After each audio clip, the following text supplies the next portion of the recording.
Makanya kata Yai Said, kalau tanah itu tidak dikelola dengan baik, dengan melibatkan masyarakat, maka kita akan berdosa gitu loh. Nah, tanah PSN itu kosong, mangkrak. Termasuk di dalamnya tanah yang mangkrak. Tanah mangkrak itu tanah mana? Siapa? Yang mangkrak itu tanahnya siapa yang mangkrak? Tanah PSN itu ada orangnya. Itu ada orangnya, kan ada yang mengusahakan. Itu kan nggak mangkrak. Itu kan ada yang mengerjakan. Kenapa dibilang tanah mati? Tanah mati itu tanah tidak bertuan. Tanah mati itu tanah tidak bertuan. Dan itu dikasih kerahiman. Tanah mati tidak bertuan. Kalau ada orang mengusahakan, itu tidak mati namanya. Lalu kenapa? Apa haknya PSN PIK 2 mengerjakan itu? Apa haknya Agung Sedayu mengerjakan itu? Artinya beliau menekankan kepada bangsa Indonesia bahwa ini negara Pancasila, negara demokrasi, maka kebijakan pemerintah tidak bisa dikomentari secara syariat Islam. Kira-kira begitu ya. Ketika para aktivis, ketika para ulama, ketika para politikus, ketika para ahli hukum mengkritisi status PSN pada PIK 2, ketika mengkritisi status PSN PIK 2, kok tiba-tiba Kiai Said Akil Siroj membela dengan konsep Islam, dengan syariat Islam? Kan aneh Pak Kiai Said Akil Siroj ini.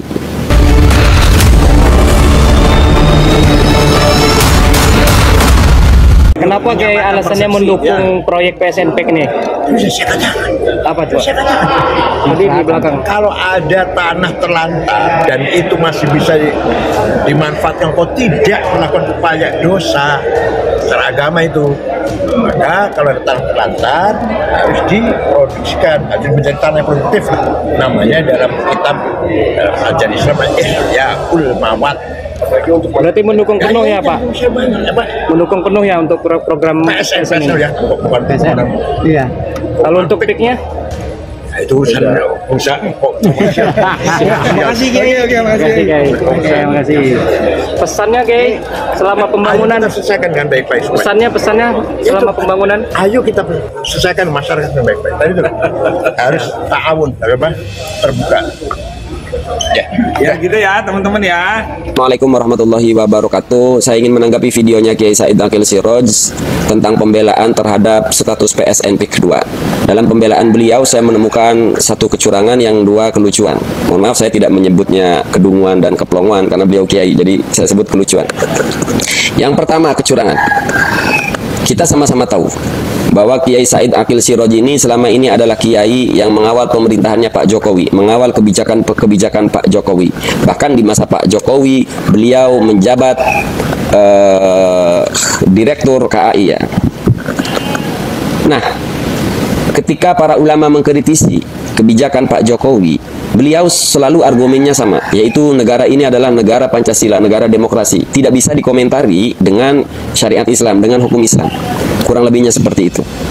Artinya beliau menekankan kepada bangsa Indonesia bahwa ini negara Pancasila, negara demokrasi, maka kebijakan pemerintah tidak bisa dikomentari secara syariat Islam. Kira-kira begitu ya. Paham sampai sini ya? Nah sekarang, kenapa saya katakan pembelaan itu adalah bentuk kecurangan? Sekarang, ketika para aktivis, ketika para ulama, ketika para politikus, ketika para ahli hukum mengkritisi status PSN pada PIK 2, ketika mengkritisi status PSN PIK 2, kok tiba-tiba Kiai Said Akil Siroj membela dengan konsep Islam, dengan syariat Islam? Kan aneh Pak Kiai Said Akil Siroj ini.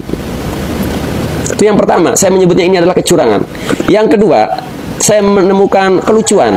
Sekali lagi saya menyebutnya lucu nih, bukan dungu, bukan plongo, bukan keplongoan, tapi kelucuan. Kenapa? Karena kalau Kiai Said tidak mengkhianati keilmuan, jujur dalam keilmuan, mestinya Ihya'ul Mawat itu justru konsep membela rakyat. Kok malah membela rakyat? Ini kan di medsos ini kan masalah perang narasi. Coba sekali lagi kita ulang. Pembelaan Kiai Said Akil Siroj terhadap status PSN PIK 2 itu kan tentang konsep Ihya'ul Mawat, menghidupkan bumi mati. Artinya membuat bumi yang tandus, yang tidak produktif menjadi produktif. Begitu. Contohnya bagaimana?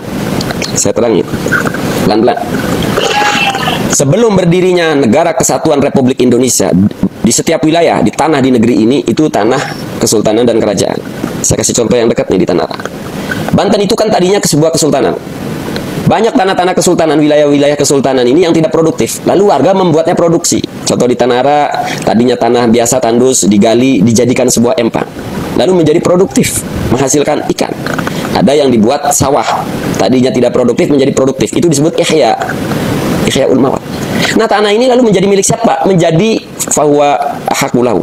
Sekarang saya bacakan dalilnya, hadisnya tentang Ihyaul Mawat. Man ahya ardon mitatan. Saya lebih suka membaca mitatan masdar hay'ah atau masdar no ketimbang masdar marroh atau isim fa'il mayitatan. Man ahya ardon mitatan fahuwa haqulahu. Barang siapa, kata Nabi, yang membuat tanah menjadi produksi, yang tadinya tidak produktif menjadi produktif, fahuwa haqulahu. Jadi tanah kesultanan tidak produktif, tadinya mati, lalu dibuat produktif.